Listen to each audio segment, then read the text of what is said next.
আসসালামু আলাইকুম। আজকে আমি আপনাদের সামনে নিয়ে আসলাম সম্পূর্ণ নতুন একটা মাছের রেসিপি, ট্যাংরা মাছের তেলানি। ট্যাংরা মাছের তেলানি রান্না শিখতে হলে আমার সম্পূর্ণ ভিডিওটা আপনাদের দেখতে হবে।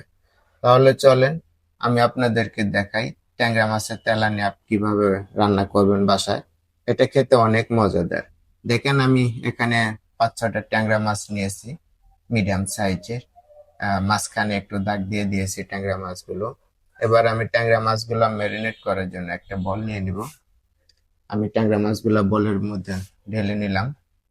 ট্যাংরা মাছের তেলানিটা আজকে আমি সম্পূর্ণ বাটা মশলার উপরে রান্না করব। আমি দিয়ে দিলাম ১ চা চামচ পরিমাণে মরিচ বাটা, দিয়ে দিচ্ছি ১/২ চা চামচ পরিমাণে হলদি বাটা, দিয়ে দিব ১ টেবিল চামচ পরিমাণে রসুন বাটা। রসুন বাটাটা একটু বেশি দিতে হয়। দিয়ে দিচ্ছি ২ চা চামচ পরিমাণে পেঁয়াজ বাটা, দিয়ে দিব স্বাদ মতো লবণ। আমি লবণ কম খাই, সেজন্য আমি একটু কম দিই। এটা যার যার স্বাদ মতো দিবেন। দিয়ে দিচ্ছি আমি কিছুটা পেঁয়াজ কাটা। পেঁয়াজটা একটু মোটা করে কেটে নেবেন। আমি এখানে বড় 2টা পেঁয়াজ কেটে নিয়েছিলাম, সেটা দিয়ে দিলাম। এখন এটা আমি ভালো করে মাখাবো, মশলাটা যাতে মাছের গায়ে লেগে যায়। সম্পূর্ণ মশলাটা ভালো করে মাখাতে হবে মাছের সাথে। দেখেন আমি মেখে নিচ্ছি। ট্যাংরা মাছের তেলানি যদি আপনারা বাসায় রান্না করে খেতে চান, তাহলে অবশ্যই আমার সম্পূর্ণ ভিডিওটা দেখবেন। এখন আমি এটাতে দিয়ে দিব আমার কেটে রাখা টমেটো। দেখেন আমি একটা টমেটো 4 টুকরো করে নিয়েছি, সেটা বিচে ফেলে দিয়েছি।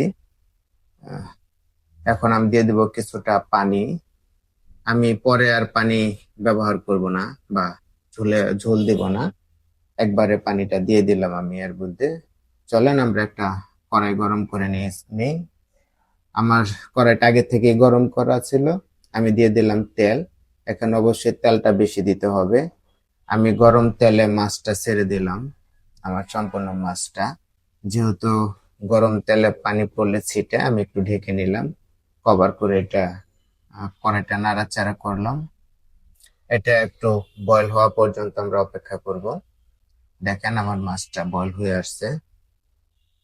এটা একটু ঢাকনা খুলে এখন নাড়াচাড়া করে দেবো, মাছটা একটু উল্টিয়ে দেব। অবশ্যই আপনারা রান্নাটা বাসায় খাবেন রান্না করে, আর কেমন হয় সেটা কমেন্টে জানাবেন। আমি আপনাদেরকে সবসময় অথেন্টিক রেসিপি দেওয়ার চেষ্টা করি। আমি আবার কভার করে দিলাম কিছু সময়ের জন্য। আমি আবার ঢাকনাটা সরিয়ে আমি জাস্ট কড়াইটা নাড়াচাড়া করতেছি।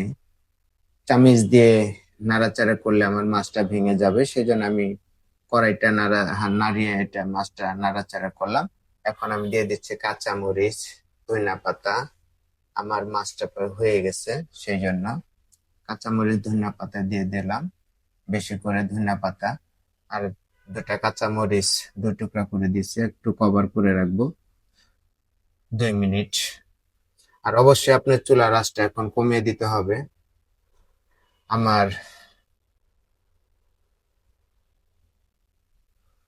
ট্যাংরা মাছের তেলানি রান্না হয়ে গেছে। দেখেন কি সুন্দর লাল, সবুজ, হলুদ, সাদা কালারের একটা সংমিশ্রণ হয়েছে এখানে। দেখতেও অনেক সুন্দর হয়েছে। এখন আমরা এটা পরিবেশন করব। আমি একটা সাদা বল নিয়েছি বড়। এবার সম্পূর্ণ মাছটা আমি বলে বাহির করে নিলাম। দেখেন কি সুন্দর দেখতে হয়েছে।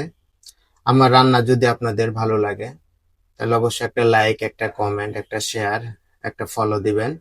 পাশাপাশি এরকম আরো রান্না শিখতে হলে বা দেখতে হলে আমার ইউটিউব চ্যানেলটা আপনারা ভিজিট করবেন।